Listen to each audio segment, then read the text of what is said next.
এখন যদি বলা হয় ফজরের নামাজ যারা পড়েন নাই মসজিদ থেকে বাইর হয়ে যান, সুদখুর, ঘুষখুর, এবাখুর, গাঞ্জাখুর, পেন্সিডিলখুর, জিনাখুর, যারা খারাপ কাজের সাথে সম্পৃক্ত এরকম লোক যারা আছেন মসজিদ থেকে বাইর হয়ে যান, কিরকম অবস্থাটা হবে, কিরকম শরম লাগবে। ঠিক কাল কিয়ামতের দিন আল্লাহ পাক রব্বুল আলামিন আমাদেরকে বলবেন, ওয়ামতাজুল ইয়াউমা আইয়ুহাল মুজরিমুন, আজ তোমরা নেককারের দল থেকে আলাদা হয়ে যাও।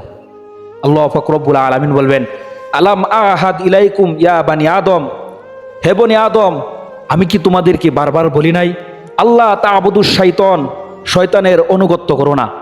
ইন্নাহু লাকুম আদুউম মুবিন, যে শয়তান তোমাদের প্রকাশ্য শত্রু। আমি কি তোমাদেরকে বলি নাই ওয়া নি'বুদুনি, তোমরা আমার ইবাদত করো। হাযা সিরাতুম মুস্তাকিম, আর এটাই হলো সরল সঠিক পথ। আমি কি তোমাদেরকে বলি নাই?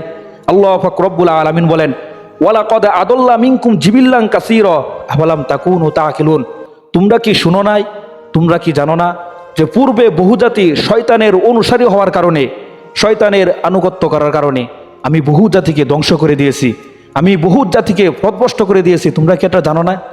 তোমরা কি আলেম উলামার কাছ থেকে কথা শুনো নাই? এরপরেও তোমরা কিসের জন্য নাফরমানি করলা? এরপরে আল্লাহ পাক রব্বুল আলামিন বলেন, হাযিহি জাহান্নাম, এটাই হলো সেই জাহান্নাম। দুনিয়ায় থাকতে তোমাদেরকে যে জাহান্নামের কথা আলেম উলামারা শুনেছিল, এটাই হলো সেই জাহান্নাম। আজকে নাফরমানি করার কারণে, সুদ ঘুষ খাওয়ার কারণে হাযিহি জাহান্নাম, আজকে তোমরা সবাই জাহান্নামের মধ্যে চলে যাও।